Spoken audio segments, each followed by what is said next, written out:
let's do this. It looks like Rob was just chugging a bottle of wine over here. I mean, fair. All right. Do you guys want to? All right. I was trying to use my theater voice anyway. All my years in theater could pay off. Hi, I'm Jenna Moquin, and the poem I'm reading is called Moon Sickness, and it's about what it means to be a woman. There is something about this state, this time of the month, that makes me feel ethereal, that makes me feel in tune and at one with the moon, Mother Nature. Mother, may I feel this way? May I feel this earthen and dirty, and used and pure and cleansed, all at the same time? Is that allowed? Earthen and dirty, but cleansed from the rejoice, the rejuvenation.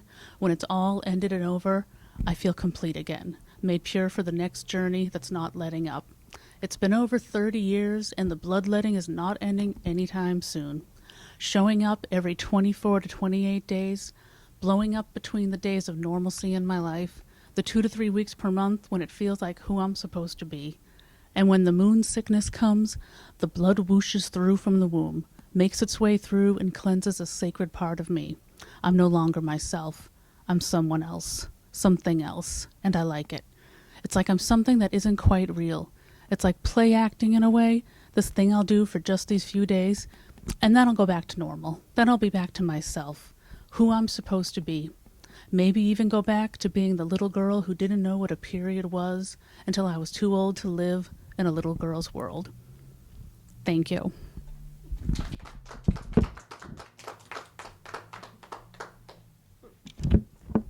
That was Jenna Moquin with Moon Sickness. And again, I'll repeat since I forgot the mic first time. We are the New England Horror Writers. We are here at the Jacob Edwards Library in Southbridge, Massachusetts, and we're celebrating the release of our 9th anthology, Wicked Sick. Yay! And I'll do a quick read of the back of the book too, which I should have done, but we're starting fresh. All right. And I'm old, so I've got to hold it all the way out here. Beneath the plague mask is the face in the mirror. In this terrifying and provocative collection, 16 writers rage against the devastating psychological impact of illness. A retiree's decline drives him to a shocking act, and a stubborn sculptor's perception is shattered by her hometown blight. A grief-stricken parent embraces an abhorrent sacrifice. A model son is compelled to seek revenge, and a busy housewife must reconcile. Her tasks are suddenly insurmountable. Mysterious creatures atrophy a man's dreams as well as his muscles. An abandoned vampire must rebuke her cravings, and a pyromaniac's world burns when his demons come calling. These stories and poems, fraught with regret, anxiety, and grief, prove that sick damages so much more than our fragile shells. So, Wicked Sick. Our next reader is Meg Smith. Now I got the mic. First of all, I wanted to say thank you so much to the staff and the volunteers at this beautiful library for hosting us this evening. And thank you to the audience members, both watching from parts near and far, as well as here in the flesh. And thank you, Tricia, for being a wonderful hostess as well as a great friend. I'm going to read from my short story, House of Tupper. I come from a public health family of nurses and public health officials, and as a reporter, I've written about public health quite a lot. And I noticed that oftentimes vampires become something of a metaphor for communicable diseases and epidemiology. So I decided to take that creature and cast them in a somewhat different light with respect to a dangerous disease. So, House of Tupper. I'm always thinking of leaving, of going back home, and of trees. Unlike what some people think, some really ignorant people, we do not sleep in holes in the ground. I'm pretty sure only prairie dogs do that. Our homes are built in trees, with steps spiraling around the trunks in a woodland reserve. I miss it. I miss the stars. I miss the open floors. I even miss my family. I would go back, leave this house if it were safe. Maybe I'm a coward. Yeah, don't think we don't hear that talk. They're cowards. They drink blood from animals, and they're cowards. Raccoons, squirrels, even owls and bats. That's just messed up. I spent my whole life overlooking those comments. They just distract you. I wish I had something to distract me now. It's crazy, but I almost wish there was someone out on the street making a comment like that. I'd open a window and pitch one of these pots with dead plants at them. There's your native soil, you meat-eating slob. There is almost no one anymore. Still, really, I'm lucky. I found this house, the side door open to a screened-in porch, and I thought, if I just lie down still on the floor, I'll lose them. I saw the back door was open. I went in, closing it as quietly as I could. If someone's here, I'll plead my case. But there was no one. Well, no one anymore. That made me sad and relieved. Lots of houses are empty. Lots of houses hang heavy with the scent of forgotten people, dying, melting into themselves. But you don't see them. And the ones who chase me, they're just gone too. Last I heard from them was laughing, crying, and the snap, snap of firecrackers, pop, pop, pop. And then, nothing. I think about what I'm going to do if someone breaks in here. That could still definitely happen. And it turns out I'm not totally alone. You know those stories about something creepy in the attic or something creepy in the cellar? I have both. And they're at war. The middle floor is the only neutral place. I'm not interested in their fight. I'm too tired. I hear the scratching sound through the ceiling. Not pounding or shrieking, just this scratching noise. It's bees. A whole hive of bees up there in the attic. If they slip through the door and start commandeering the kitchen, I'm going to blast them with spray. Maybe that's shitty, but it's them or me. Like a lot of my people, I had this false sense of security. We would say to each other, we can't get it. Our kind don't get it. I don't think that anymore. Not since Paula. Thank you so much for listening. And enjoy the authors that are still to come as you have had. Those of us who have read, I know you will. Thank you all again, and have a safe and healthy evening wherever your travels take you. Thank you so much, Meg. Right. So that was cool. Our next reader is Kat Grant, and she is going to read from, I got to read this one early, so I'm excited to hear her read it out loud. So tell us. Okay, so my story, The Tall People, is about screwed up family dynamics, which most of my stories are about. That's what they're, either screwed up family dynamics or relationships. So here it is, The Tall People in Wicked Sick. And I'm going to try and hold this microphone and flip pages at the same time. We'll see how that goes.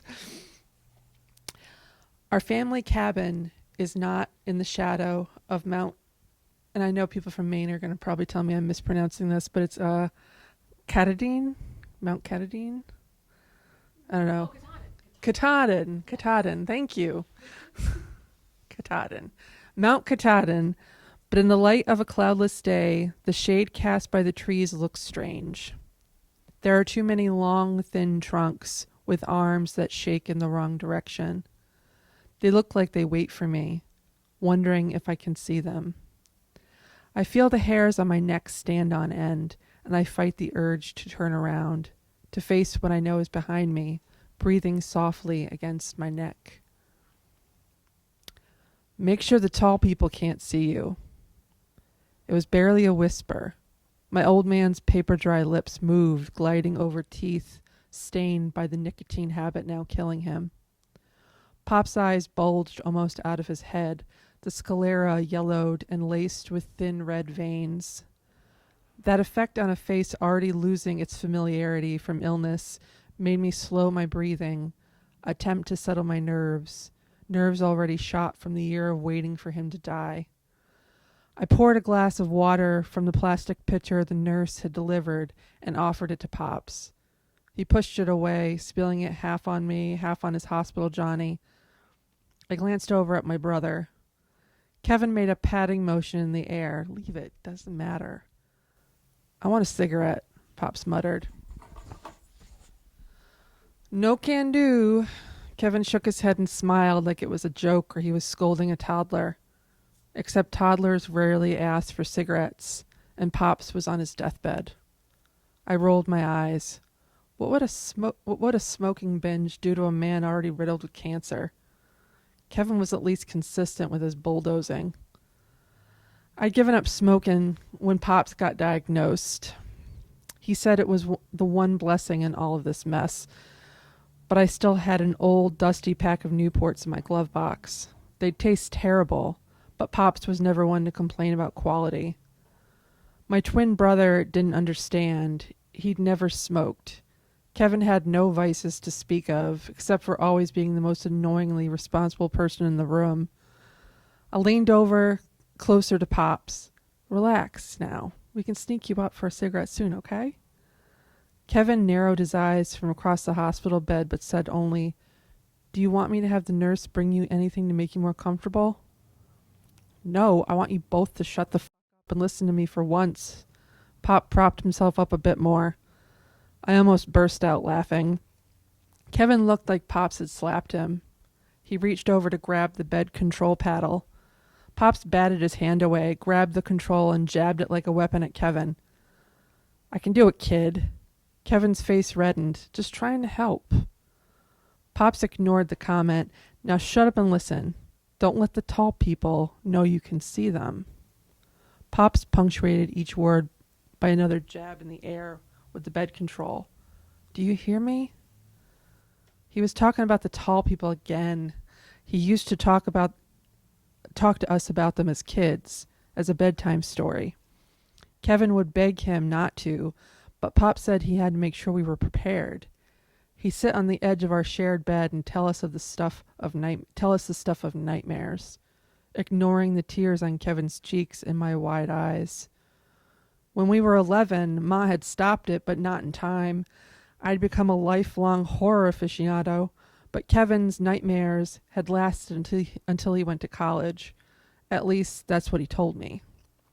Pops had tried to talk about the tall people with us one other time, as adults, but he'd been very drunk, and Kevin and I had never spoken of it.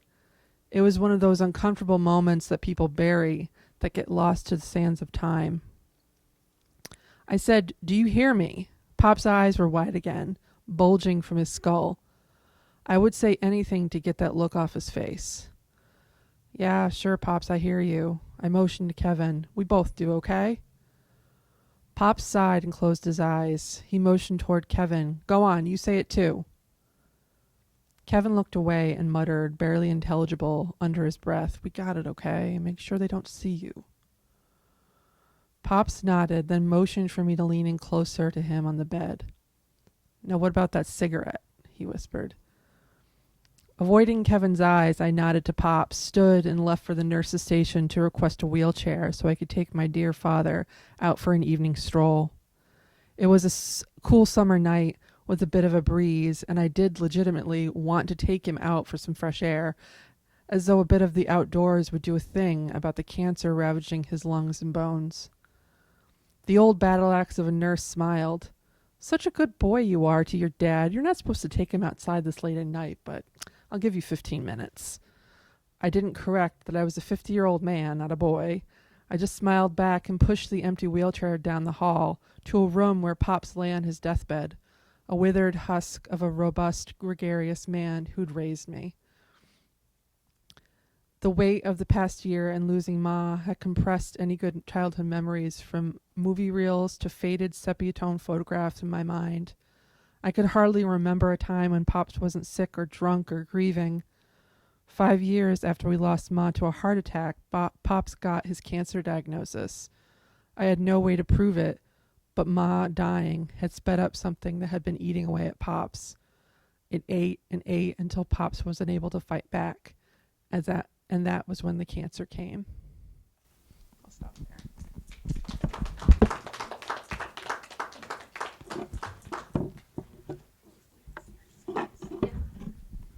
Thank you very much, Kat. I have a poem in here, and I've edited prior ones, but I got to hear a lot of the really awesome things that the editor said about each of the stories. So I was really excited when I saw who got to read today. I wanted to hear you guys read out loud. And the next person I want to call up is Rob Smales, who actually stepped in and did a copy editing round on this too, because we had some issues with formatting. So also extra thank you to Rob for your last minute proofreading run. So yeah, come on, read. Hi. Okay, Trish complained about being old and having to hold things at a distance. I'm going to cheat because I'm way older than her and try to read off my tablet. Also, I managed to shout myself hoarse on Sunday, so if my voice starts to fail and I start to sound like a bullfrog looking for love, I'm going to go over here and I'm going to grab this drink. So I'm going to hold on to this now. Yes, my wine. Okay. Story I wrote is called Author's Note, and rather than dealing with one specific disease or sickness or illness, I decided to write about a man's relationship with sickness, with illness, and how it wound up affecting his life and how he felt about it.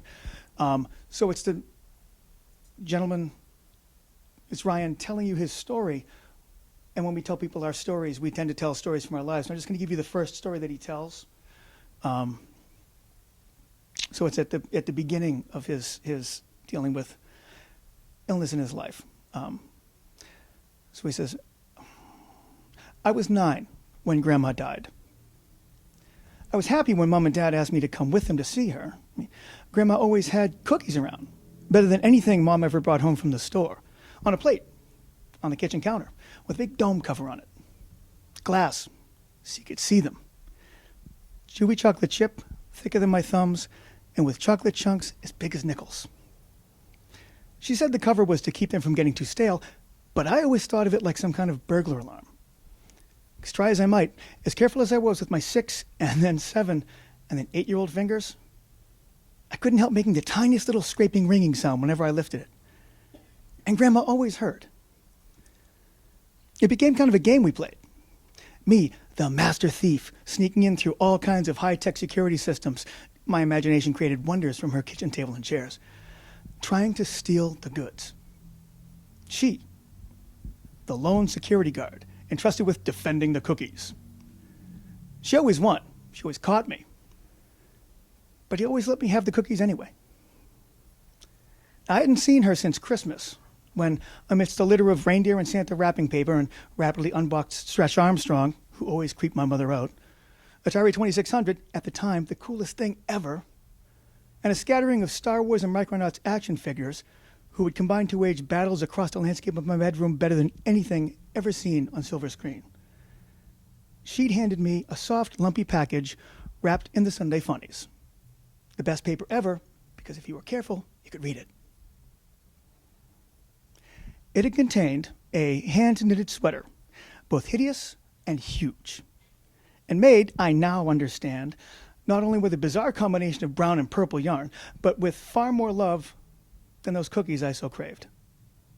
You'll grow into it, she'd said, as I'd held it up to my chest like Mom wanted, so she could imagine it on me. Then, when I turned my sorrowful face toward my horrified parents and asked, right in front of her, Mom always pointed out later, do I have to wear it? Grandma just laughed and said, of course not, hugged me, and slipped me the Funnies-wrapped tin filled with the peanut butter balls she made me every year. So it was off to the hospital to visit this bastion of baked goods who never got mad and gave the best hugs ever. We went. Now, Mom reminded me on the drive that Grandma had been sick, but I knew that. That's why she hadn't been there 2 weeks earlier when I turned 9. Now, both Mom and Dad had told me about it then, that Grandma was sick. And I'd felt bad about it for a minute. I wasn't a cruel child, and I had compassion for anyone who didn't feel well. Except maybe Elsie Thibodeau at school, because she was a booger. But then returned to my party and hadn't thought about it again. I was 9, so I knew from sick. I'd had colds where Mom wiped my nose until it just about fell off. And when I had the flu, I ran a fever and pooped for like a whole day. Dad called it the squirts, and it was pretty disgusting.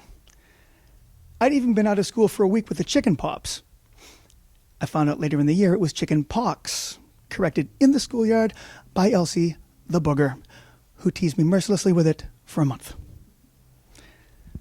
Now, the hospital was clean enough for Grandma. It was all white walls and scrubbed floors, but it didn't smell right for Grandma. More like the rubbing alcohol that Mom put on my mosquito bites in the summer than the good food smells that Grandma's house was always full of. Now, I remember wondering if her actual room would smell better just because she was in it.